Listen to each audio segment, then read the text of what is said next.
Bueno, teníamos el estudio de las diferentes operaciones con matrices, una vez que quedó definida la matriz y su diferencia con determinante. Entonces, si la matriz es un arreglo, en particular de números, y es una matriz cuadrada, sí se puede definir su determinante. Es un número real o escalar, como a veces le nombran, que está asociado a la matriz. Hagan de cuenta que es una función del dominio de las matrices al dominio de los números reales. Cada matriz cuadrada tiene su determinante. Bueno, teníamos que la transpuesta, una vez que vimos la inversa de una matriz, tenemos la transpuesta de una matriz en donde cambian los elementos como si estuvieran reflejándose en la diagonal principal. Vean ustedes aquí la matriz A y la matriz A transpuesta. Tenemos que la diagonal principal permanece igual, como pueden observar, no tiene cambios, pero una vez que avanzamos en el primer renglón en las diferentes columnas, vean ustedes que en la transpuesta los elementos se van reflejando y se van ubicando según su posición. Este A13 va a lo que sería el lugar A31 y viceversa, incluyendo, en este caso, que nada más es una matriz de 4×4, incluyendo el elemento más al extremo derecho del primer renglón, se pasa al extremo inferior de la primera columna y viceversa. Entonces, la definición formal de una matriz transpuesta es de que si la matriz original tiene sus elementos A y J, en la transpuesta los elementos quedan como AJI, y como en la diagonal principal es igual a I a J, pues precisamente ahí vemos que no cambian como en el ejemplo. Con una matriz transpuesta se pueden hacer diferentes operaciones, empezando por lo que serían las matrices más sencillas, por ejemplo esta de una sola columna, que es realmente un vector columna. Su transpuesto es un vector renglón, como pueden observar aquí. Por otra parte, se define también la traza de una matriz. ¿Qué es la traza? Es la suma de los elementos en su diagonal principal. Se utilizan las letras TR, iniciales de traza, acompañadas de la matriz, la designación o denominación de la matriz, para decir traza de la matriz A, y es la sumatoria desde igual a 1 hasta n de los elementos A y I, o sea, únicamente de los que están en la diagonal principal. Es un concepto importante porque se usa cuando se trabaja con los valores y vectores propios o característicos, que son parte de los temas de esta experiencia. En el caso de las ecuaciones, sistemas de ecuaciones lineales, que se representan realmente con matrices, se tiene una matriz muy particular y que se utiliza para este tipo de problemas de sistemas de ecuaciones lineales, de resolver sistemas de ecuaciones lineales. Tenemos, por ejemplo, si una matriz la definimos como A, entonces sus elementos, como pueden ver, ubicados correctamente, renglón, columna, estaría de esta forma, pero se puede hablar de una matriz aumentada. Se le puede aumentar desde una columna hasta varias columnas dependiendo de la dimensión de la matriz. Aquí en este caso, la matriz aumentada se le están agregando las columnas respectivas de una matriz identidad de la dimensión de la matriz original. Esto es, si la matriz original es de 3 por 3, la matriz identidad también dentro de su definición de ceros y unos debe de ser de 3 por 3 y así tenemos una matriz aumentada. También se podría hablar de una matriz aumentada cuando tenemos un sistema de ecuaciones lineales y el vector b, lado derecho o término independiente, lo ponemos como una columna adicional, como una nada más, a la matriz de coeficientes de las diferentes ecuaciones.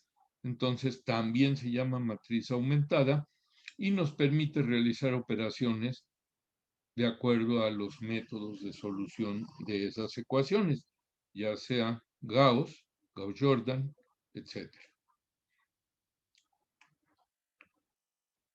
Bueno, ¿por qué se utilizan las matrices aumentadas? Porque es muy útil que si se van a hacer varias operaciones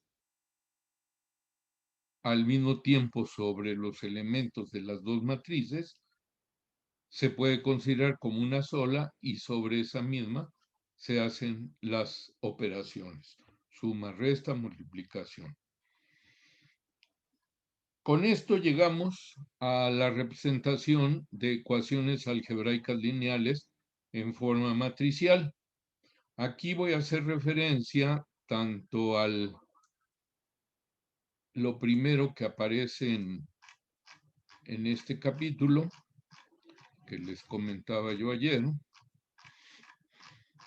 este sistema, ¿sí? Es el sistema general de n por n ecuaciones con n incógnitas, y que también está en los diagramas o gráficas que les pasé desde que los convoqué a la clase de ayer.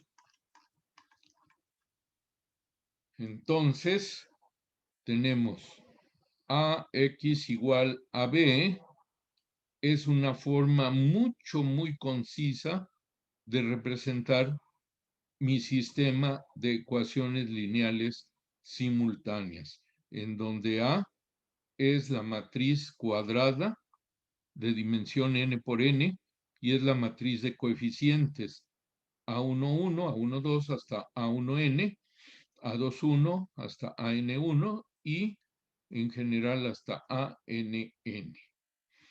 B es el vector columna que tiene solo una columna con n renglones y considera todos los elementos del lado derecho de cada una de las ecuaciones lineales. Como ven aquí, si lo representamos como B, es un vector columna. Si lo representamos como el transpuesto de B, es un vector renglón. Así lo debemos de entender. Y X es el vector columna de incógnitas, que también tiene n renglones y solo una columna. Si usamos la misma denominación que en B, entonces X es un vector columna y el transpuesto de X es este vector renglón. ¿De acuerdo?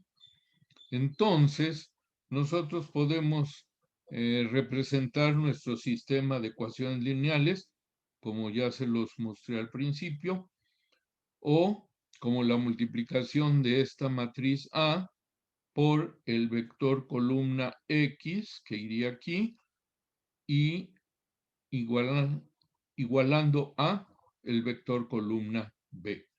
Por eso la forma más taquigráfica la forma más corta de representar un sistema de ecuaciones lineales es esta, AX igual a B. Bueno, aquí nos dicen que no hay que olvidar, ¿verdad?, la definición de multiplicación de matrices, ya que de esa manera podemos llegar al sistema general. Esto es, si tenemos A por X igual a B, primeramente multiplicamos todo este renglón por la primera columna, que son las incógnitas, que estarían así, y eso sería igual al renglón, digo, a la columna de vectores B1, del vector con componentes B1, B2, B3 hasta B subíndice N. Bueno, aquí en este momento sí me gustaría mostrarles las figuras que les mandé, porque en particular se utilizan en ingeniería eléctrica y vale la pena que les echemos un vistazo. Déjenme encontrar.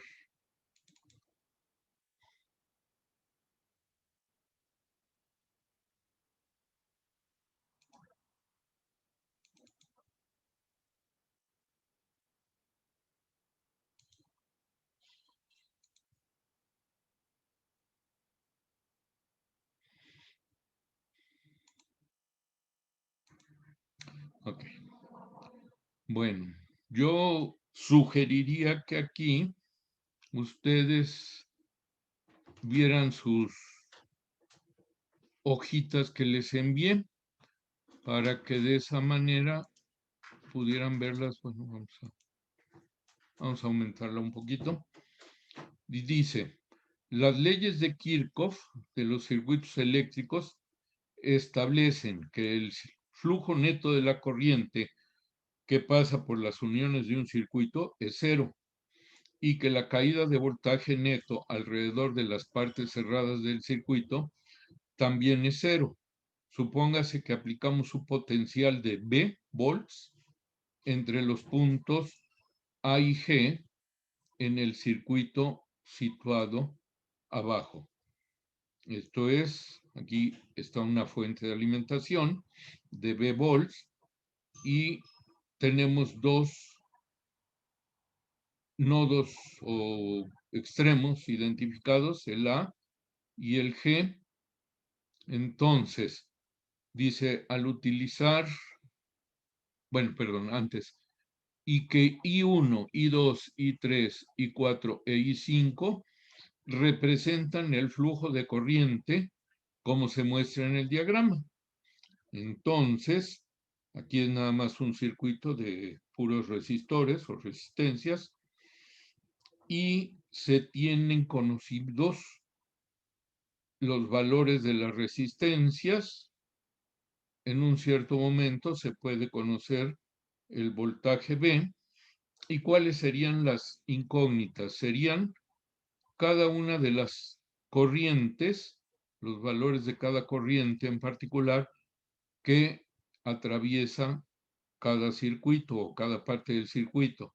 Por ejemplo, de A a B va I1, de B a F va I2, de B a C va I3, de C a E I4, de C a D I5 y así sucesivamente. Entonces, aquí se tiene un conjunto de incógnitas que son las corrientes que mediante las leyes de Kirchhoff se tratarían de calcular. Observen que este circuito, a diferencia del tema que les encargué de tarea, no tiene ni inductor ni capacitor, únicamente resistencias. Entonces, por eso se puede plantear su solución de esta manera. Si se toma en cuenta, como decía aquí, el punto G como referencia, las corrientes deben de satisfacer el siguiente sistema de ecuaciones lineales. 5 y 1 más 5 y 2 igual a B. Estas operaciones entre corrientes igual a 0, que ya serían para los demás circuitos. Y de esa manera se establece un sistema de 5 ecuaciones con 5 incógnitas. Para resolverlo, pues precisamente se tienen que resolver simultáneamente todas estas ecuaciones. Bueno, esa es la primera.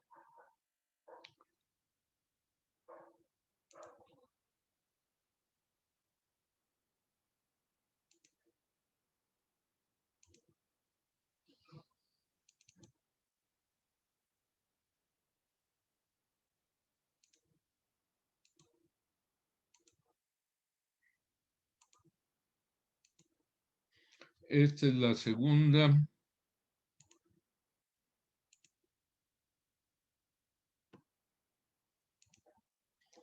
Segunda gráfica.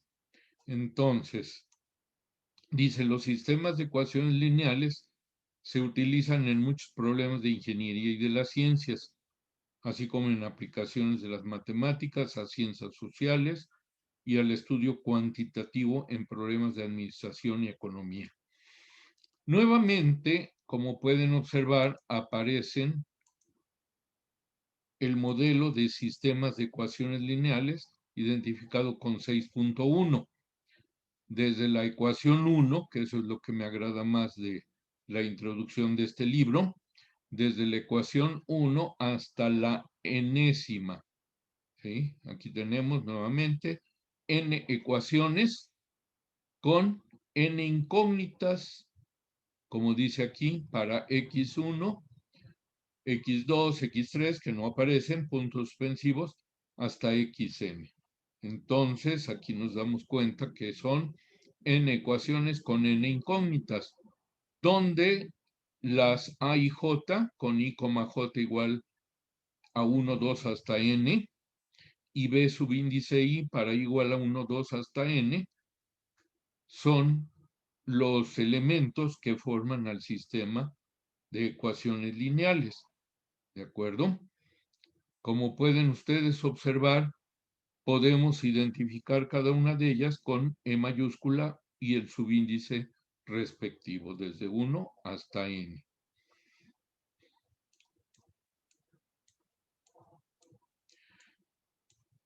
Cuando se aplican los métodos de Gauss, Gauss-Jordan, LU e inclusive Jacobi y Gauss-Seidel, intrínsecamente, y a veces ni se menciona, se están utilizando 3 operaciones que nos permiten trabajar sobre el sistema original que está aquí sin modificar su solución, pero sí se modifica la forma del sistema. Algunas de estas operaciones, pues quizá ustedes ya las han aplicado en algún momento, quizá no les han formalizado que forman parte de un teorema realmente y que tienen que ver con una definición que debe de conocerse antes de aplicar estas operaciones, que es una definición de sistemas de ecuaciones lineales equivalentes. Dos sistemas de ecuaciones lineales son equivalentes si y solo si tienen la misma solución.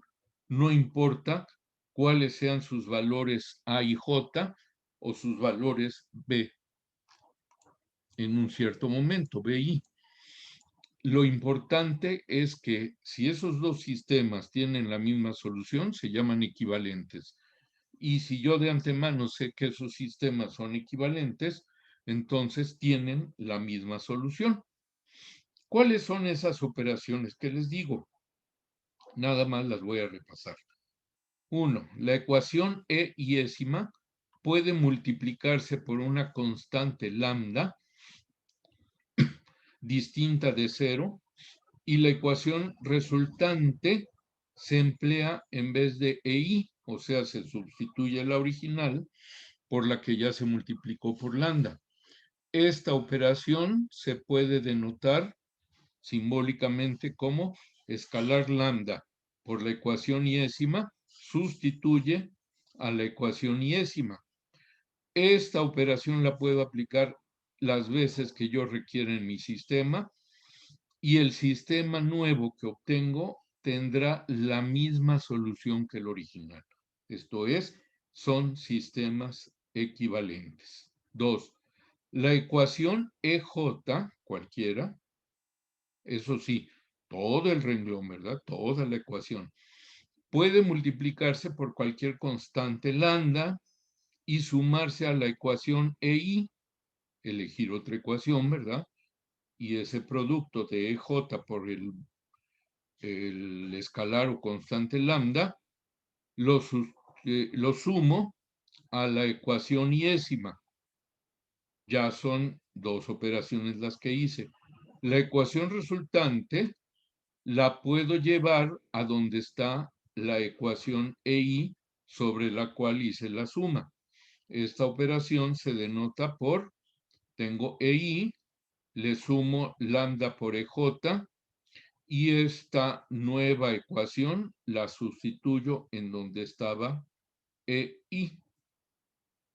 Nuevamente, con esta operación y con esta, aunque las haga varias veces las dos, una a la vez, claro está, el sistema que yo obtenga nuevo va a ser un sistema equivalente al original. Esto es, va a conservar la misma solución, el mismo valor de las raíces del original. Finalmente, uno muy sencillito que aplicamos casi siempre, dice 3. El orden de las ecuaciones EI y EJ puede intercambiarse. Esta operación se denota por EI, la paso a todo el renglón donde está EJ, y EJ lo paso todo al renglón donde estaba EI. ¿Sí?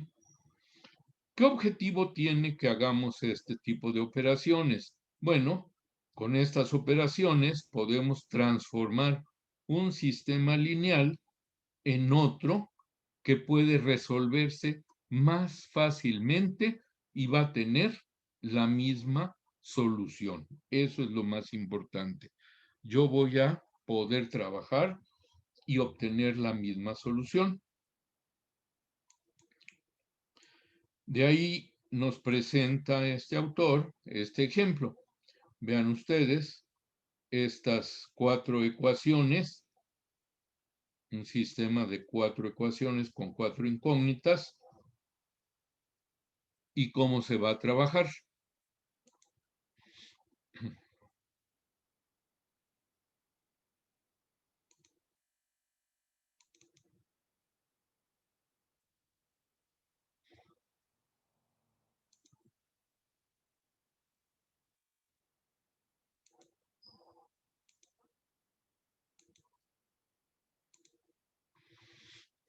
Muy bien.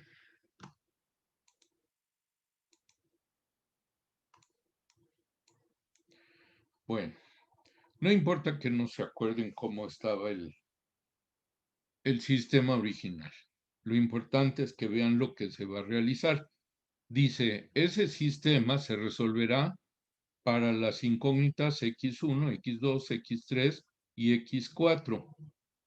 Primero, utilizamos la ecuación E1, la de más hasta arriba, para eliminar la incógnita X1, N2, N3 y N4. Para ello se aplican las operaciones que acabamos de ver y se efectúan. Primero, que al multiplicar menos 2 por la ecuación 1 y sumarla a E2, la sustituimos ese resultado por E2 original y va a quedar esta nueva E2.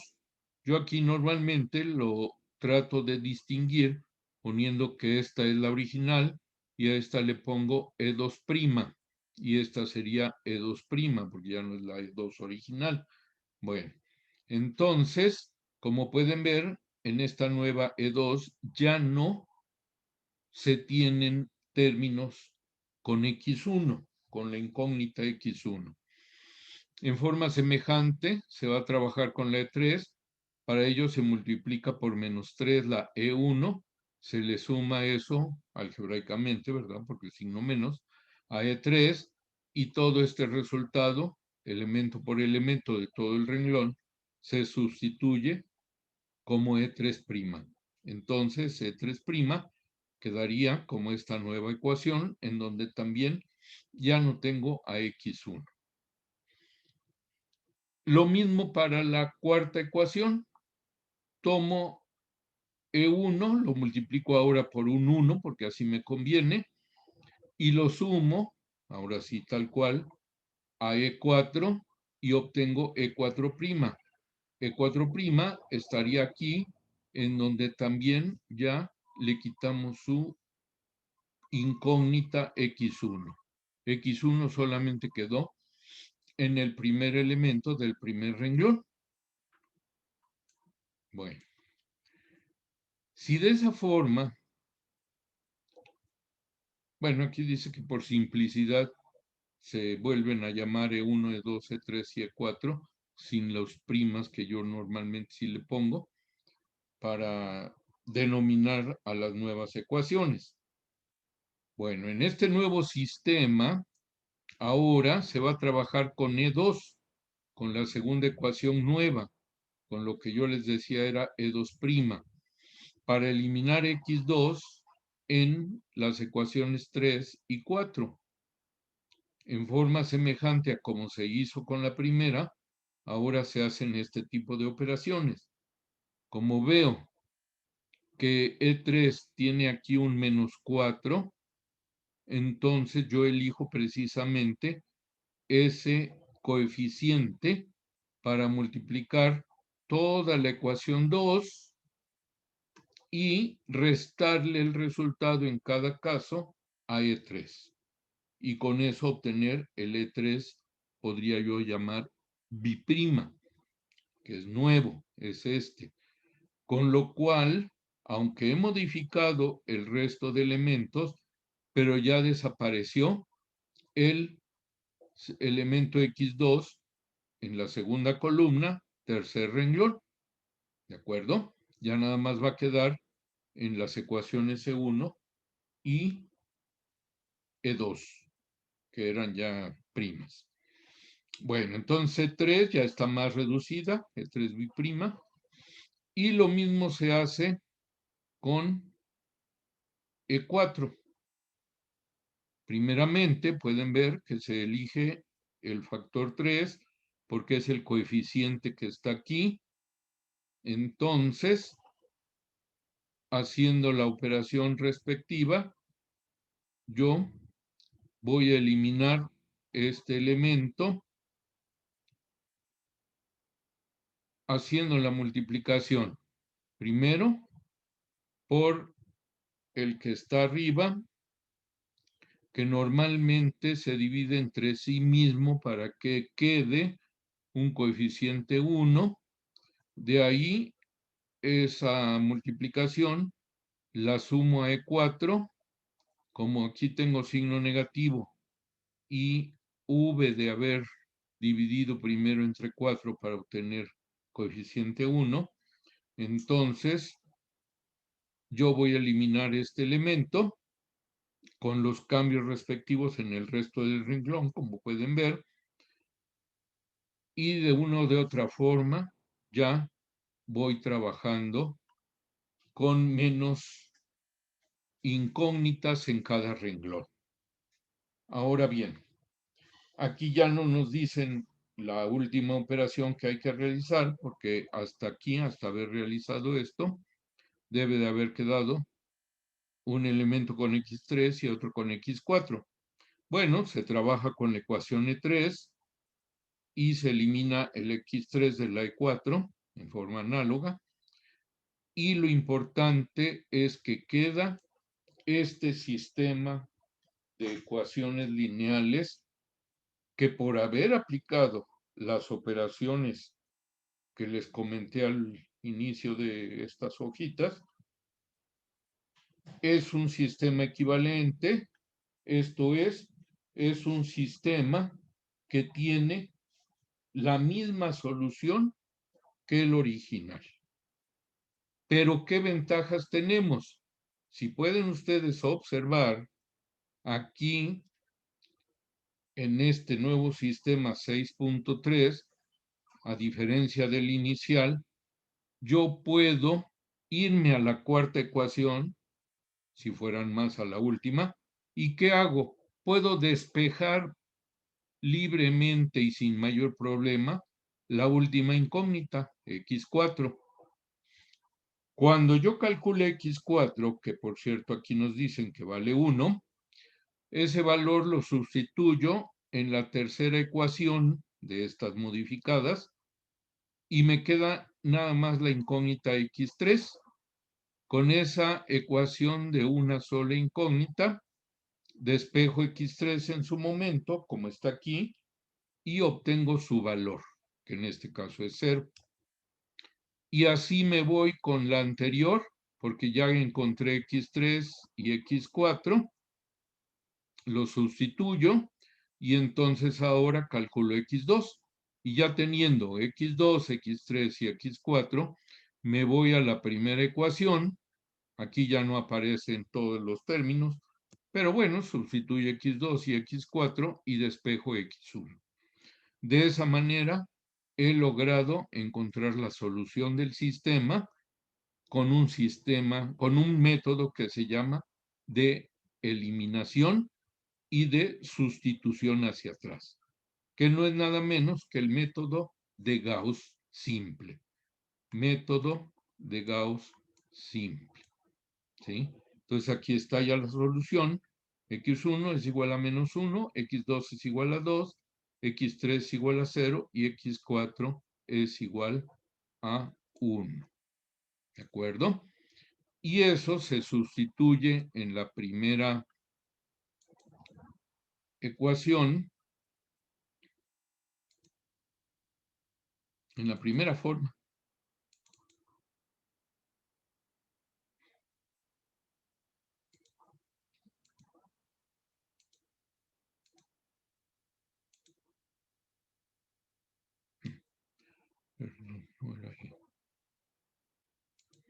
En la que dio lugar este circuito.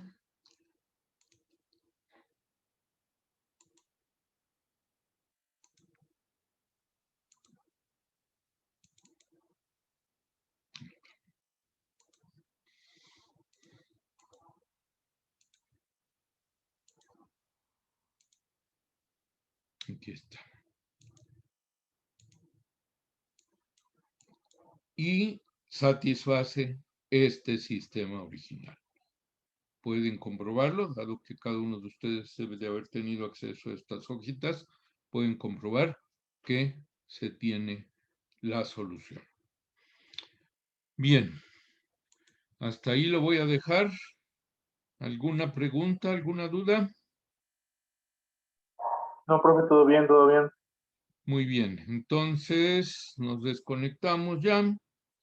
Ya nada más quienes tengan algo que aclarar de su asistencia estarían. Fuera de eso, hasta luego. Gracias, profe, hasta luego. Hasta luego. Pues, profe, Hasta luego, nos vemos hasta regresando luego. de vacaciones. Nos vemos regresando.